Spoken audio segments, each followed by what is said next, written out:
ஆண்டவராக இயேசு கிறிஸ்துவின் நாமத்திற்கு மகிமை உண்டாவதாக. இந்த நல்ல நாளிலே உங்கள் யாவரையும் நான் வாழ்த்துகிறேன். இந்த நாளின் தியானத்திற்கு என்று தெரிந்து கொள்ளப்பட்ட வேத பகுதி ரோமருக்கு எழுதின நிருபம் 2 அதிகாரம் 4 ரோமன்ஸ் சாப்டர் 2 verse 4. அல்லது தேவ தயவு நீ குணப்படும்படி உன்னை ஏவுகிறதென்று அறியாமல் அவருடைய தயவு, பொறுமை, நீடிய சாந்தம் இவைகளின் ஐஸ்வர்யத்தை அசட்டை பண்ணுகிறாயோ?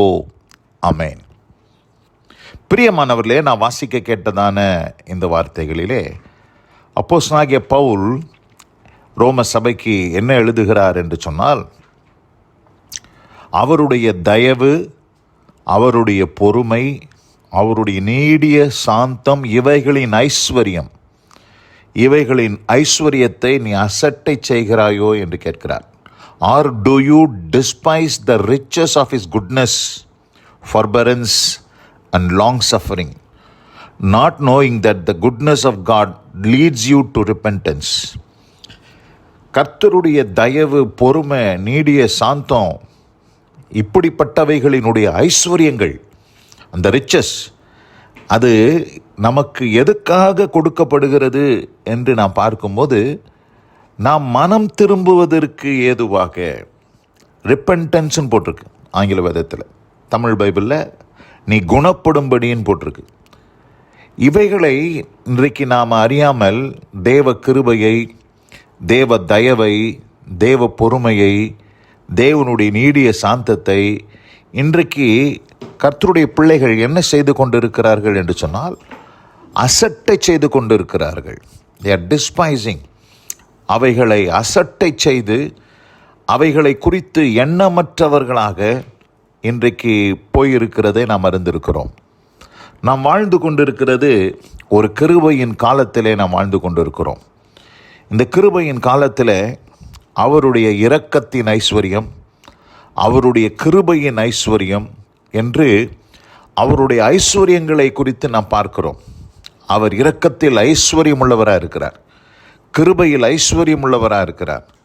இப்படிப்பட்ட ஐஸ்வர்யங்கள் எல்லாம் எதற்காக நமக்கு கொடுக்கப்படுகிறது? எதற்காக இந்த கிருபை நமக்கு கொடுக்கப்படுகிறது? எதற்காக தேவன் தயவுள்ளவராய் நம்முடைய வாழ்க்கையில் இருக்கிறார்? எதற்காக அவர் பொறுமை உடையவராக, நீடிய சாந்தம் உடையவராக, அவருடைய ஐஸ்வர்யத்தின்படி நம்மை காத்து கொண்டு இருக்கிறார் என்று சொன்னால், நாம் குணப்படும்படி, ரிப்பெண்ட் பண்ணும்படி, நமக்குள்ள அந்த ரிப்பென்டன்ஸ் உண்டாகும்படிக்காக தான் இவைகளெல்லாம் ஆண்டவர் நமக்கு தருகிறார். ஆனால் அநேகர் தேவனுடைய தயவை, தேவனுடைய நீடிய பொறுமையை, நீடிய சாந்தத்தை எல்லாம் அவர்கள் அசட்டை செய்து அவைகளை they are taking it for granted. அது அவங்களுக்கு கொடுக்கப்பட்ட பாவம் செய்வதற்கும், உல்லாசமாய் வாழ்வதற்கும், சுகபோகமாய் அவர்கள் இஷ்டத்துக்கு அவர்கள் நிர்விசாரமாய் வாழ்வதற்கும் அதை பயன்படுத்தி கொள்கிற தேவன் கிருபையுள்ளவர், தேவன் கிருபையுள்ளவர், தேவன் தயவுள்ளவர், தேவன் இரக்கத்தில் ஐஸ்வர்யம் உள்ளவர், அவர் அதெல்லாம் ஆண்டவர் ஒன்றும் செய்ய மாட்டார், ஆண்டவர் அதை குறித்து ஆண்டவர் ஒன்றும் சொல்ல மாட்டார் என்று சொல்லி அசட்டை செய்கிறார்கள். தேவ கிருபையை, தேவ தயவை, தேவனுடைய நீடிய சாந்தத்தை, அவருடைய இரக்கத்தை இன்றைக்கு அசட்டை செய்து கொண்டிருக்கிற ஒரு பெருங்கூட்டத்தை நாம் பார்க்கிறோம். தேவனுடைய கிருபை எதற்காக அருளப்படுகிறது என்று சொல்லி நாம் வாசிக்கும் போது, தீத்து 2 அதிகாரம் 11 நான் வாசிக்கிறேன். ஏனெனில் எல்லா மனுஷருக்கும் ரட்சிப்பை அளிக்கத்தக்க தேவ கிருபையானது பிரசன்னமாகி, நாம் அவபக்தியையும் லௌகிக இச்சைகளையும் வெறுத்து தெளிந்த புத்தியும் நீதியும் தேவ பக்தியும் உள்ளவர்களாய் இவ்வுலகத்தில் ஜீவனம் பண்ணி, நாம் நம்பியிருக்கிற ஆனந்த பாக்கியத்துக்கும் மகாதேவனும் நமது இரட்சகருமாகிய இயேசு கிறிஸ்துவினுடைய மகிமையின் பிரசன்னமாகுதலுக்கு எதிர்பார்த்து கொண்டிருக்கும்படி நமக்கு போதிக்கிறது. கிருபை எதுக்காக அருளப்பட்டுச்சா? நாம் அவபக்தி, அன்காட்லினஸ், லௌகிக இச்சைகள், இந்த உலகத்தில் இருக்கக்கூடிய ஆசை இச்சைகள் இவைகளெல்லாம் வெறுத்து விட, அது மாத்திரமல்லாதபடி தெளிந்த புத்தியும் நீதியும் தேவ பக்தி உள்ளவர்களாக இந்த உலகத்தில் வாழ இந்த கிருபை நமக்கு அருளப்பட்டு இருக்கிறது என்று பார்க்கிறோம். இந்த கிருபையை இன்றைக்கு நிறைய பேர் என்ன செய்கிறார்கள் என்று சொன்னால், யூதா நிருபத்தில் 4ஆம் வசனத்தை வாசிக்கும் போது, அவர்கள் காம விகாரத்திற்கு ஏதுவாக கர்த்தருடைய கிருபையை புரட்டுகிறார்கள் என்று வேதம் சொல்லுகிறது. காம விகாரத்துக்கு ஏதுவாக புரட்டுறாங்க. கிருபை அருளப்பட்டதே நம்ம இன்னும் பாவம் செய்யலாம், இன்னும் பாவத்தில் வாழலாம், பாவத்தின் மேல் பாவம் செஞ்சுக்கிட்டே இருக்கலாம். ஏன்னா ஆண்டவருடைய கிருபை இருக்குது. அந்த கிருபை எங்கே பாவம் பெருகி இருக்குதோ அங்கே கிருபையும் பெருகி இருக்குது அப்படின்னு ரோமரில் சொன்னது போல், நம்ம பாவம் நிறைய செஞ்சால் தான் ஆண்டவர் நிறைய கிருபையை கொடுப்பாரு அப்படின்னு சொல்லிட்டு நிறைய பேர் இன்றைக்கு தப்பாக அதை கணக்கு போட்டு தவறாக புரிந்து கொண்டு இன்றைக்கு நிறைய பேர் அப்படி வாழ்ந்து கொண்டு இருக்கிறதை நாம் பார்க்கிறோம்.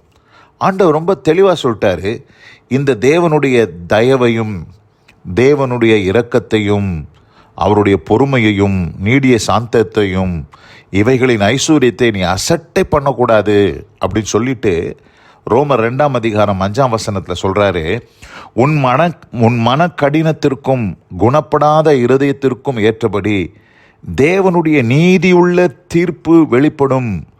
கோபாக்கனை நாளிலே உனக்காக கோபாக்கனையை குவித்து கொள்ளுகிறாயே என்று சொல்லி இந்த இடத்துல சொல்கிறார். கோபாக்கனை வெளிப்படும் சொல்கிறார். அந்த கோபாக்கனையை நிறைய பேர் அவர்கள் தங்களுக்கு தாங்களே குவித்து கொள்ளுகிறார்கள் என்று நாம் பார்க்கிறோம். பிரியமானவர்களே, இந்த அருமையான இந்த நல்ல நாளிலே இந்த வசனத்தை கேட்ட நாம் அப்படிப்பட்டவர்களாயிராதபடிக்கு தேவனுடைய தயவு, அவருடைய பொறுமை, அவருடைய நீடிய சாந்தம், அவருடைய இரக்கம், அவருடைய கிருபை, இவைகளின் ஐஸ்வர்யத்தை நாம் அசட்டை செய்யாமல் நாம் இன்னும் குணப்பட, இன்னும் மனம் திரும்ப, இன்னும் நாம் எந்த இடத்துலலாம் மனம் திரும்ப வேண்டுமோ, ரிப்பெண்ட் பண்ண வேண்டுமோ, நாம் ரிப்பெண்ட் பண்ண ஆண்டவர் நமக்கு இவைகளை நமக்காக தந்தரில் இருக்கிறபடினால் அந்த காரியங்கள் நம்முடைய வாழ்க்கையில் லௌகீக இச்சைகளை வெறுக்க, அவபக்தியை வெறுக்க அந்த கிருபை நமக்கு போதிக்கிறது என்ற வார்த்தையின்படியாய் நம் ஒவ்வொருவருக்கும் அந்த கிருபை நமக்கு போதித்து நடத்தும்படியாய் கர்த்தர் நமக்கு கிருபை செய்வாராக. வசனம் கேட்டவங்க ஒவ்வொருவரையும் கர்த்தர் ஆசீர்வதித்து அப்படிப்பட்ட அனுபவத்தோடு நடத்துவாராக. God bless you all. Amen, amen. நாம் ஜெபிப்போம். எங்கள் அதிகமாய் நேசிக்கிறதான எங்கள் அன்பின் பரலோக பிதாவே, தேவனுடைய தயவு, அவருடைய பொறுமை, அவருடைய சாந்தம், இவைகளின் ஐஸ்வர்யத்தை தம்முடைய பிள்ளைகள் அறிந்து கொள்ளாமல் இவைகளெல்லாம் குணப்படும்படி அவைகள் எங்களை ஏவுகிறது என்பதை நாங்கள் அறிந்து கொண்டு அவைகளை நாங்கள் பெற்றுக்கொண்டு எங்கெல்லாம் நாங்கள் மனம் திரும்பணுமோ அங்கெல்லாம் மனம் திரும்பி வரப்போகிற கோபாக்கனைக்கு தப்பித்து கொள்ள கர்த்தர் நீ கிருபை செய்துள்ளபடி ஜெபிக்கிறேன். வசனம் கேட்ட பிள்ளைகள் ஒவ்வொருவருக்கும் அப்படிப்பட்ட அனுபவத்தை தந்தருளி ஆசீர்வதியும். தேவ கிருபைக்கு தாழ்த்துகிறேன். இயேசு கிறிஸ்துவின் வல்ல நாமத்தில் பிதாவே. ஆமென், ஆமென்.